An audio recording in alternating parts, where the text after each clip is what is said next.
안녕하세요. 고다사주입니다. 네, 이번엔 신약한 사주의 특징에 대해서 알아볼게요. 신약한 사주면은 일단 약하니까 자기 주장을 막 하기보다는 웬만하면 대세를 좀 따르게 되고 내가 하는 게 맞는지 틀리는지 물어가면서 하게 되고 반성하고 쉽게 말해서 좀 여린 편인 거죠. 좀 눈치를 좀 봐가면서 하는 거고 그래서 내가 왜 이렇게 눈치 보고 살아야 되나라는 좀 고민을 빠지기 쉬운 게 이 신약한 사주의 특징입니다. 그런데 앞서 말했던 것처럼 신약한 사주, 뭐 신강한 사주 구별하는 게 이거잖아요. 여기서 이렇게 나눠가지고 인성이 있느냐, 직업이 좀 이렇게 유효하게 있느냐, 그거에 따라 신강한 사주가 나뉘긴 하는데 신약한 사주는 식재관이 이렇게 주도된 사주인 거죠. 그렇지만은 여기서 세 가지가 되기 때문에 식상이 많을 때, 재성이 많을 때, 관성이 많을 때 이렇게 나타나는 특징이 조금씩 달라요.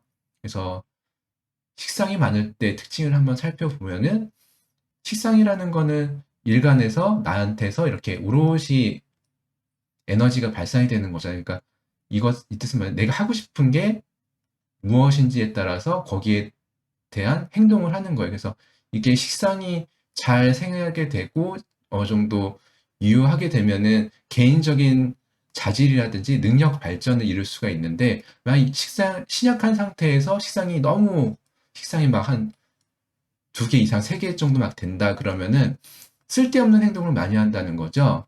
이것저것 하고 싶은 것들이 많기 때문에 그래서 집중력이 떨어질 수도 있고 그리고 가장 많이 하는 것들이 이제 공부할 시간에 괜히 게임한다든지 밤늦게 유튜브라든지 뭐 드라마 같은 거 늦게까지 본다든지 쉽게 말해서 그냥 필요 없는 행동을 많이 한다는 거예요. 그러니까 식상이라는 거는 어떤 생산적인 활동을 해야 되는데 식상이 너무 많게 되니까 내 일간이 너무 소진이 되는 거죠. 쓸데없는 일들에.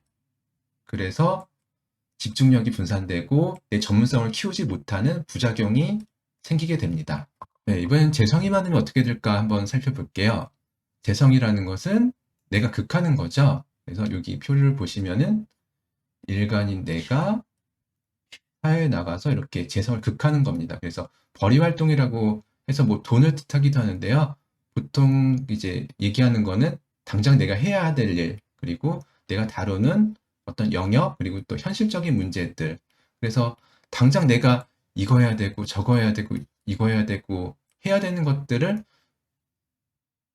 다 너무 많다 보니까 내 실력을 충분히 이렇게 키우지 못하는 거예요. 내가 충분히 실력을 키우고 내가 이만해져야 얘네들을 극해가지고 어떤 이득을 취할 수가 있는 거잖아. 성과를 낼 수가 있는 거잖아요. 근데 내가 약한 상태에서 이거를 다양한 것들을 요구에 부응하려다 보니까 자꾸 실패를 하게 되고 실속이 좀 없게 되는 거예요. 그래서 제다신약이라고 많이 얘기를 하는데 제다신약하면은 일단은 뭐 좋은 점은 친절해요. 왜 그러냐면 주변 의견들을 다 받아들이고 이것도 해줘. 알았어. 이것도 해줘. 알았어. 이것도 해줘. 생각해 볼게. 하면서 이렇게 다 뭔가를 수렴하고 중재하려고 그러는 거예요. 그런데 이제 이게 한계가 있는 거죠.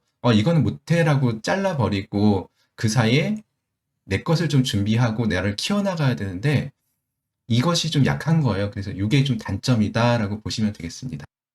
네, 이번 관이 많으면 어떻게 되는지 한번 살펴볼게요.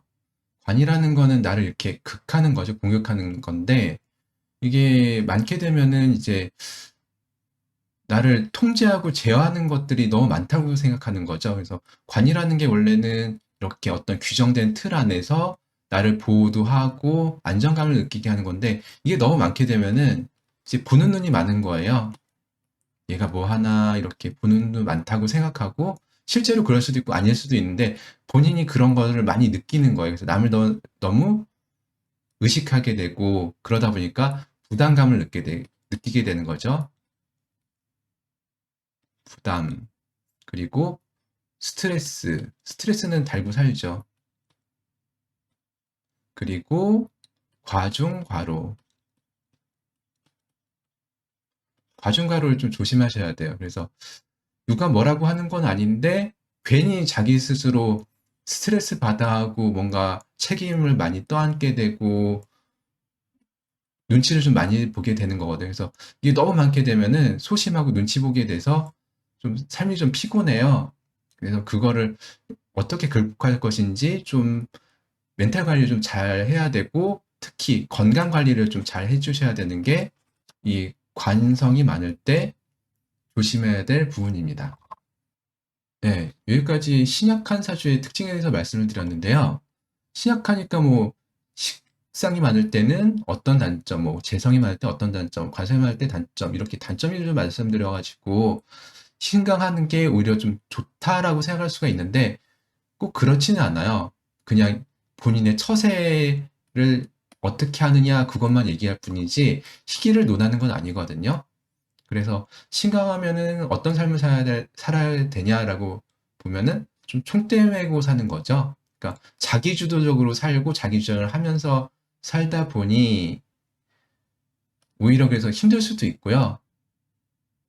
그리고 신약하면은 뭐 일단 대세를 따르면서 누가 앞장서고 그러면은 그래서 그냥 따라가면서 그냥 알았어 알았어 하면서 이제 그냥 맞춰가면서 살면 되는 거죠. 그러니까 내가 책임을 질 필요는 없는 거죠. 그래서 뭐 딱히 사고 안 치고 편하게 살 수도 있는 거예요. 그래서 뭐 신강하다 신약하다에 따라서 이게 좋다 나쁘다를 따지기보다는 아 신강하면은 어떻고 뭐 신약하면은 어떻고 그냥 그런 처세다라고 보시면 되겠습니다. 그래서 한번 요약을 해보면은 신강하다는 거는 스스로 알아서 생존할 능력이 있다는 소리예요. 그래서 어떤 어려움이 있어도 진짜 어렵고 굶어 죽을 것 같아도 나 괜찮은데 라면서 스스로 이겨내보려는 의지를 갖게 되는 거죠. 그래서 내가 남의 생존도 좀 도와야 되는 거고요. 그리고 내가 뭔가를 도모해서 가게를 차려서 생존을 좀 책임져야 되는 상황에 놓이게도 되는 거고요. 그래서 심각한 거는 주도해서 총대를 맨다. 그렇게 보시면 되겠고, 신약한 거는 생존 능력이 있는 사람과 같이 있다. 그래서 누가 뭐 대장이 있으면은, 뭐 사장님이 있으면은 거기에 따르는 부하 직원 같은 직장이라는 거라고 보시면 돼요. 그리고 누가 나를 도와준다. 내가 있으면은 누가 나를 도와주고 나를 이끌어주고 그럴 사람이 있다. 그리고 내가 또 그런 상황을 선호한다. 라고 보시면 되겠습니다. 그래서 다른 사람이 내 생존을 책임진다. 라고 보시면 될 것 같아요. 그렇지만 이게 또 100%는 아니에요. 어떤 사람은 신강한데 너무 신강하게만 해가지고 누구를 따라야 되는 경우가 생기기도 하고요. 그리고 신약한데 어떤 상황에 놓여가지고 내가 뭐 집안을 책임지고 회사를 책임지고 리더가 돼야 되는 경우도 놓이거든요. 그래서 그러면서 여러 가지 뭐 인생에 문제가 생기는 거죠. 다 이렇게 살지는 않아요. 그래서 기본적인 성향은 신강은 주도적이고 신약은 따라가는 건데 이렇게 사는 사람들도 있고 그리고 이 반대여서 힘든 사람들도 있다. 그러면서 다양한 인생이 펼쳐진다라고 생각해 주시면 되겠습니다.